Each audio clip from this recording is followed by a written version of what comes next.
Hello, this is Tommy. Welcome to Chatomics. So in today's video, I'm going to show you how to make a volcano plot using RNA sequencing data. So in my last video, using RNA sequencing data, comparing a cell line under hypoxia versus normoxia, I showed you how to make a heat map using the same data. So this is just a continuation of the last video. So please check the video description of this video to watch the last video if you want. So I'm going to just copy all the code from the last video and undergo the DSeq analysis, the routine steps, to find differential gene expression. So I load some libraries and read in the counts. Make a sample sheet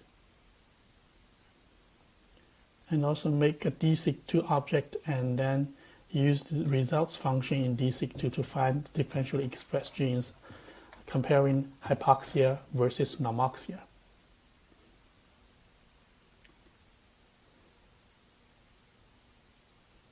So it will take a couple of seconds here.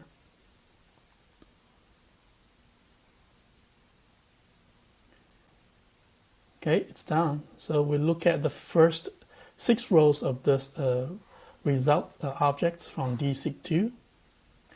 And essentially each row will be one gene. And there's some columns here. For example, the important ones we want to look at is the p-value, the adjusted p-value, and log2 fold change. Okay, so now we have this results object, then we are ready to make a volcano plot. So what is a volcano plot? So essentially just a scatter plot, and the x-axis is the log2 fold change, and the y-axis is the minus log 10 p-value. So for example, if the p-value is 10 to the minus 5, after you do this log transformation, it will become 5. Okay, let's make a basic volcano plot. So first, you want to actually convert this results object into a data frame using s.dataframe function. Then you'll pipe it into ggplot2. So ggplot2 is an R package that is really useful for data visualization. If you master the basics of ggplot2, you can essentially make any plots that you want. Okay, so we first specify the aesthetics. So the x-axis is the log2 fold change from this data frame, and the y-axis is the minus log 10 and p-value in this column, and then using the geometry point. So let's see how it looks for this basic volcano plot. And you see the plot here. So it's named volcano plot because it looks like a volcano here. Okay, first, after you see some figures, you want to actually identify whether there are any weird things here in the plot. For example, what's going on for those points here. So let's look at actually the original data and to see what's going on here. So we actually arrange data frame based on the p-value and also the log2 fold change and look at the first 30 rows.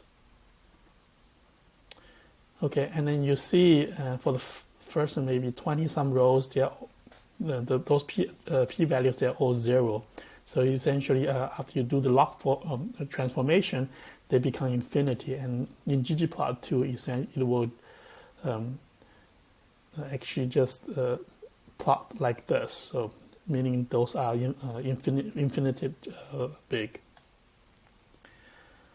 Okay, so now we can make modifications upon this basic volcano plot.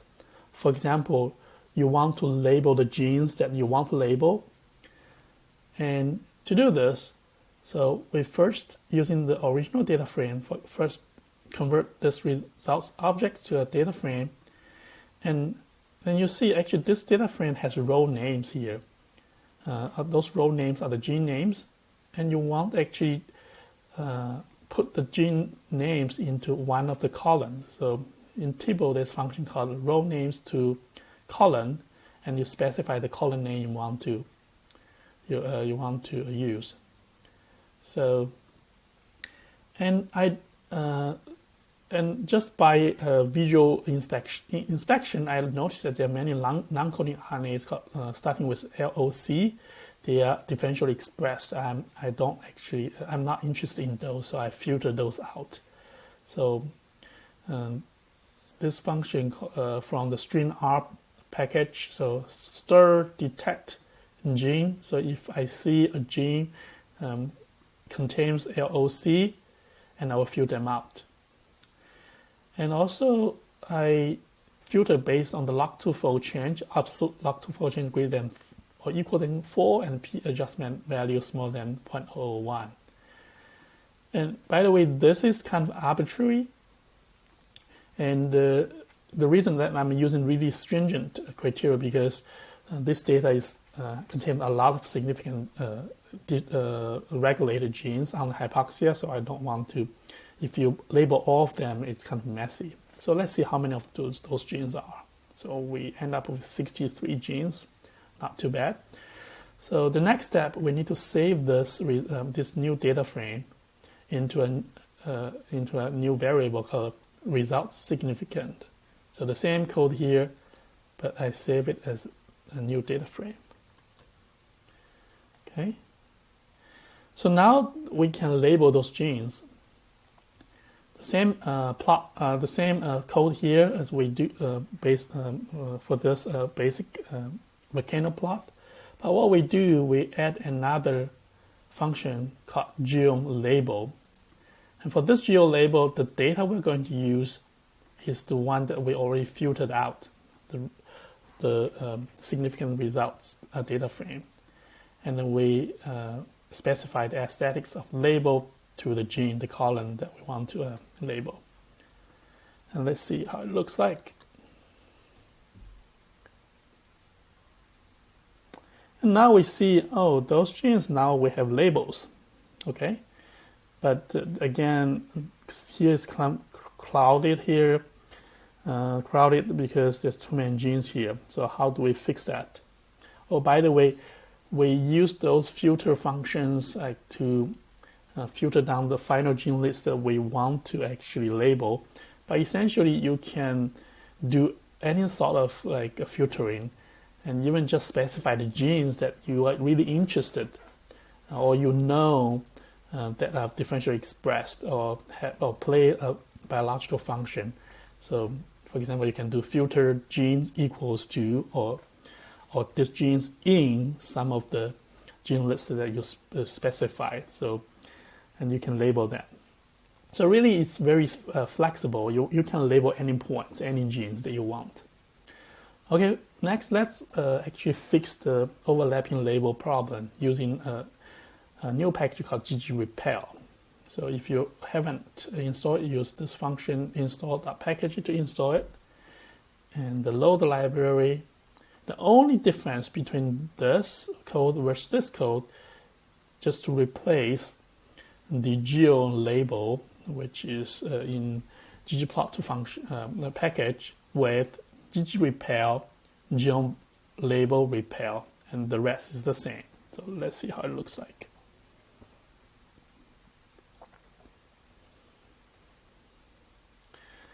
Now you see it's much cleaner now. Like and each label, they are not overlapping with each other. And there's some warnings here. 40 of them are not labeled because they're just too crowded here. And you can actually specify the max overlaps and then to actually further label those points if you want.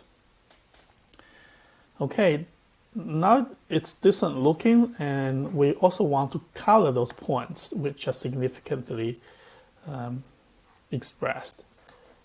Okay, to do this, actually we need to make a new data frame based on the original data frame. For example, we need to actually add a new column here called significant, and use the case when function to actually specify that column. So if the genes, they're not those long coded RNAs and also meet those criteria, log2 fold change greater than or equal than 4, or p adjustment value smaller than 0.01, then that row will become significant, and otherwise will be not significant.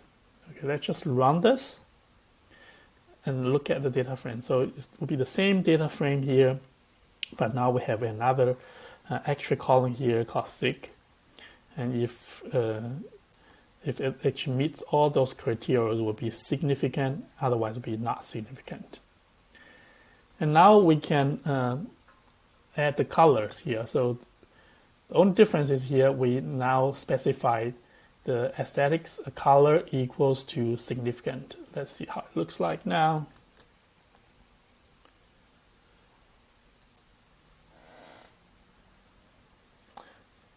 Oh, now the points are colored, but the color maybe we want to flip it because we want probably red ones to be the significant ones, the blue ones, or this kind of colors to be like non-significant ones.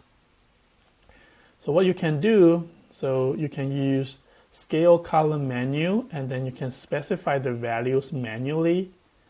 For example, you can specify, for example, blue be the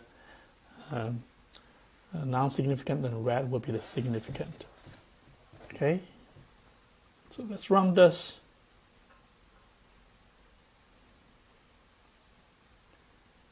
Okay, now it's what we want. So the red ones are the significantly regulated genes, and the blue ones are not.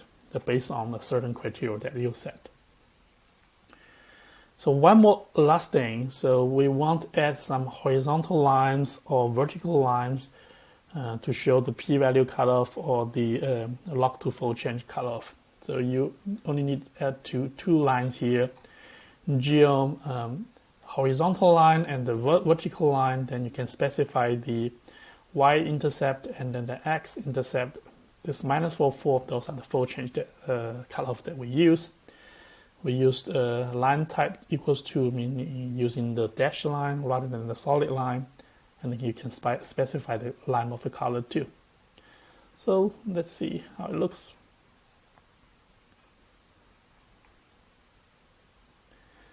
Yeah, now we have added all three lines, color the points, and also label the points. Yeah, I hope you learned how to make a really good looking volcano plot through this video. And by the way, all the code link will be in the description of this video. Make sure you check it out. And lastly, there's a package called Enhanced Volcano Plot. It's a bioconductor package, and it can do many of those powerful visualizations if you want. Further customize your volcano plot. Okay, that's it for today, and I hope you enjoyed. Click subscribe if you like this, and see you next time.